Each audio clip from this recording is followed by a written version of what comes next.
नमस्कार दोस्तों, मैं शेख सादी, clinical department DCDC health services से।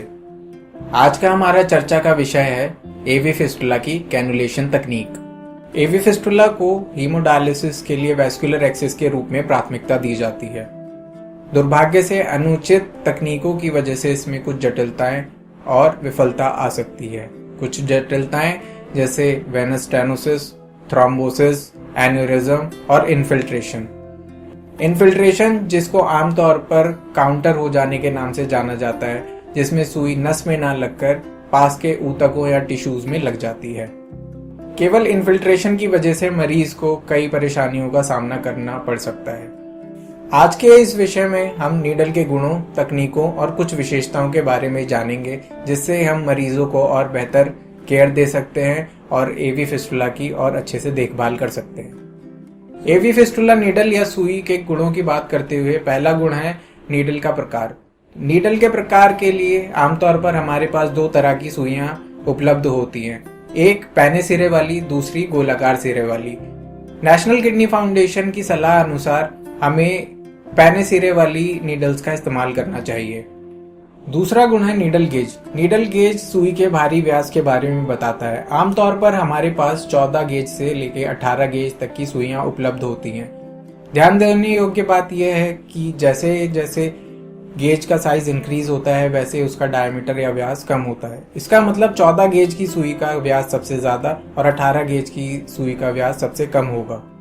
गेज का चुनाव एवी फिस्टुला के परिपक्वता और उसके विस्तार पर निर्भर करता है।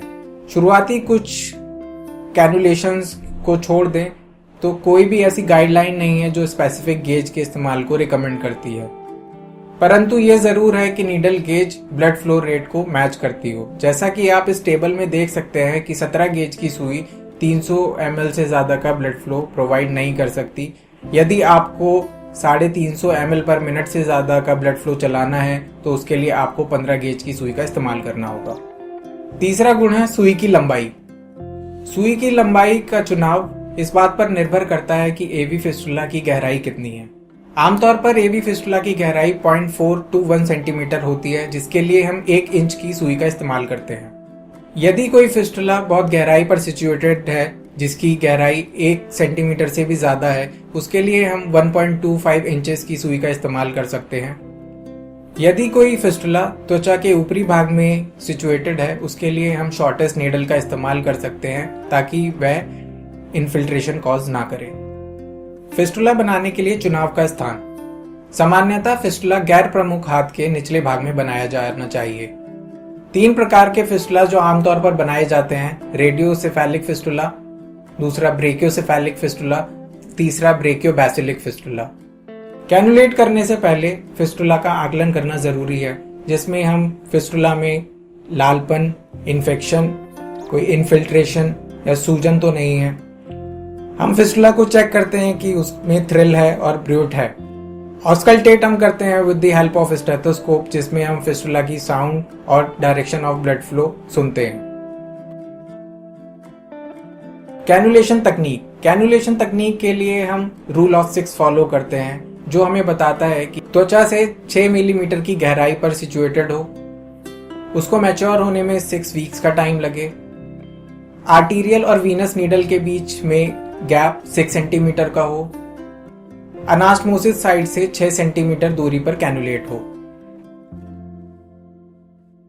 सुई लगाने के लिए 2 तरीके की दिशाओं का प्रयोग किया जाता है: एंटीग्रेड और रेट्रोग्रेड। एंटीग्रेड डायरेक्शन, जब आर्टीरियल नीडल को रक्त बहने की दिशा में लगाया जाता है।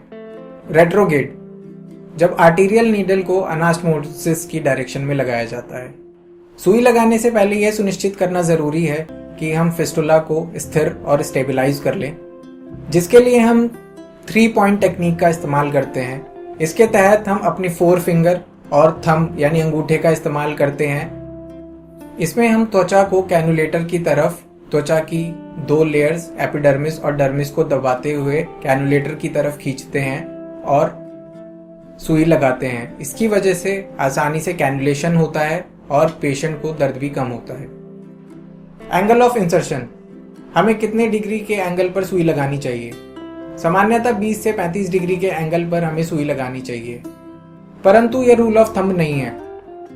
आमतौर पर यह बात निर्भर करती है पेशेंट की फिस्टुला की गहराई पर। ज्यादा गहरे फिस्टुलाज में हमें सुई लगाते वक्त ज्यादा बड़े एंगल का इस्तेमाल करना होगा। वहीं दूसरी ओर जो फिस्टुला त्वचा के ऊपरी हिस्से में सिचुएटेड है, सुई लगाते वक्त हम उनमें कम एंगल का इस्तेमाल करेंगे। पहली तकनीक है रोप लैडर तकनीक। ये बहुत पुरानी और क्लासिकल टेक्निक है जिसमें पूरे फिस्टुला लेंथ और सेगमेंट का इस्तेमाल किया जाता है। इस तकनीक में पिछले स्थान पर लगाई गई सुई से 1 इंच की दूरी पर सुई लगाई जाती है। इस तरह हर बार पिछले स्थान पर लगाई गई सुई से 1 इंच की दूरी पर सुई लगाई जाएगी।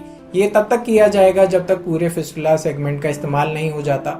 जैसे ही पूरे फिस्टुला सेगमेंट का इस्तेमाल हो जाता है, फिर दोबारा से हम उसी स्थान से शुरू करेंगे जहां हमने पहली बार सुई लगाई थी। इस तकनीक के फायदे। सबसे पहला फायदा, इससे एवी फिस्टुला की लाइफ एक्सपेक्टेंसी इंक्रीज होती है। इन्फेक्शन होने के चांस कम हो जाते हैं, एन्यूरिज्म नहीं होता है और पिछले स्थान पर लगाई गई सुई के घाव को भरने के लिए समय मिल जाता है। दूसरी तकनीक है बटन होल तकनीक। इस तकनीक में फिस्टुला कैनुलेशन के लिए सेम एंगल, सेम डेप्थ और सेम पॉइंट का हर बार चुनाव किया जाता है। बटन होल तकनीक के फायदे। यह तकनीक मरीजों के लिए कम पेनफुल होती है। इसमें इन्फिल्ट्रेशन होने के चांस भी कम होते हैं। इसमें कैनुलेशन मिस होने के चांस भी कम होते हैं। Cannulation procedure. फिस्टुला आर्म में टॉर्निक्वेट लगाएं। एवी फिस्टुला को यूनिट प्रोटोकॉल के हिसाब से डिसइंफेक्ट करें। 10 ml की सिरिंज को फिस्टुला नीडल में लगाएं और उसको प्राइम करें ताकि एयर रिमूव हो सके। फिर फिस्टुला को 25 डिग्री के एंगल पर कैनुलेट करें। जैसे ही ब्लड फ्लैशबैक ऑब्जर्व हो, आप उसको माइक्रोपोर से टेप कर दें। 10 ml की सिरिंज का इस्तेमाल करते हुए जैसे ही नीडल कैनुलेट हो, टॉर्निक्वेट को हटाएं और फिस्टुला नीडल पर टेप लगाएं। ब्लड फ्लैशबैक ऑब्जर्व होने पर ब्लड को 10 ml की सिरिंज से एस्पायरेट करें। नीडल को नॉर्मल सलाइन से फ्लश कर क्लैंप कर दें। इन्फिल्ट्रेशन के साइन और सिम्टम्स को ऑब्जर्व करें। रोगियों को आमतौर पर नॉर्मल सलाइन या ब्लड के टिश्यूज में जाने पर बहुत तेज दर्द का अनुभव होता है। इन्हीं सारे स्टेप्स को दूसरी नीडल लगाने के लिए इस्तेमाल करें। एवी फिस्टुला कैनुलेट करने से पहले हैंड हाइजीन का ध्यान रखना बहुत जरूरी है। किसी भी प्रकार के प्रश्न, सुझाव और क्वेरी के लिए आप कमेंट सेक्शन में लिख सकते हैं। धन्यवाद।